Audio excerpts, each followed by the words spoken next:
A ferrugem da soja é uma das principais doenças da cultura, né, principalmente pela sua agressividade e pelo potencial de perdas que causa na soja.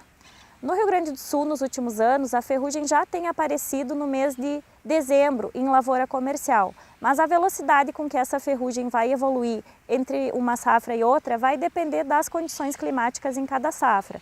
Então, dependendo das condições de temperatura e de precipitação, a ferrugem vai evoluir mais lentamente ou mais rapidamente. Dentre as principais medidas de controle para a ferrugem, então, estão as boas práticas agrícolas.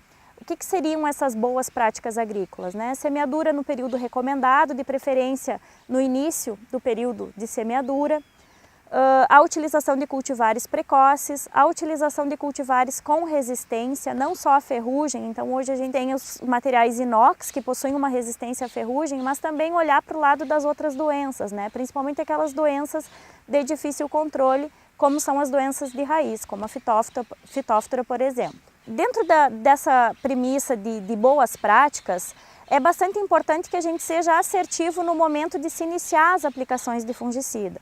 A gente sabe que os fungicidas entregam um melhor controle quando essas aplicações são feitas de forma preventiva. Por quê? Porque essas aplicações preventivas, elas atuam em 3 componentes da epidemia.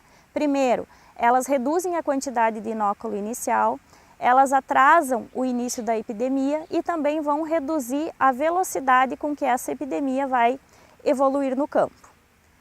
Hoje, a gente sabe que existem já relatos de resistência aos principais grupos de fungicidas, né? Então, na safra 2007 e 2008, relato de resistência ao grupo dos triazóis, 2013 e 2014 ao grupo das estrobilurinas e mais recentemente, agora em 2017, relato de resistência também para o grupo das carboxamidas. Dentro disso, a gente precisa ser bem consciente no manejo para evitar o desenvolvimento de resistência e proteger as moléculas, né, de fungicidas sítio-específicos que nós temos hoje no mercado e que ainda apresentam uma boa eficácia de controle. Em relação às aplicações de fungicida, a gente precisa ter alguns cuidados para evitar o desenvolvimento de resistência.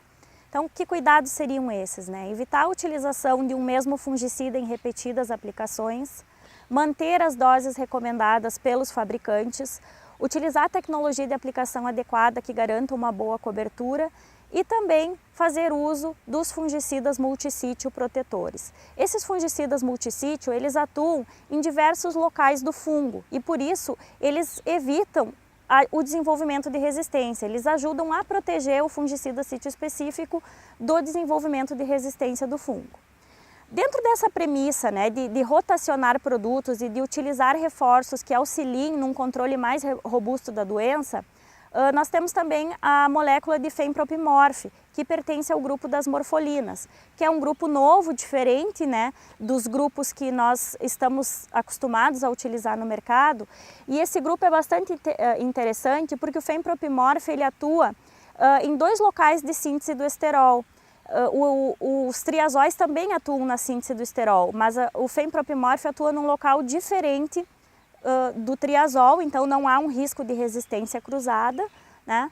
E ele acaba, então, além de atuar em 2 locais, né, o que dificulta também um pouco a ocorrência de resistência, ele também atua na síntese de lipídios, na síntese de proteínas e na síntese de carboidratos de alguns fungos, sendo bastante eficiente, então, tanto para o controle de oídios quanto para o controle de ferrugens. Em termos de momento de aplicação, né, do fempropimorf, quando que seria o momento ideal de utilização dessa molécula? O ideal é que se utilize no momento em que a doença está começando a evoluir no campo.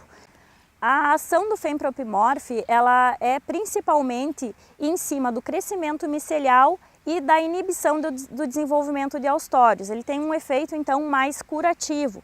Por isso que é uma excelente ferramenta para utilizar em conjunto com os fungicidas protetores, que atuam de forma mais preventiva.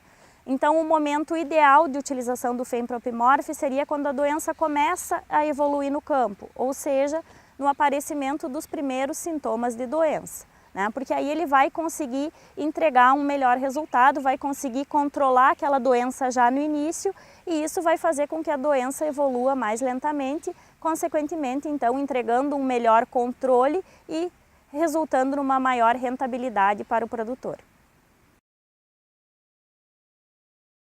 BASF We create chemistry.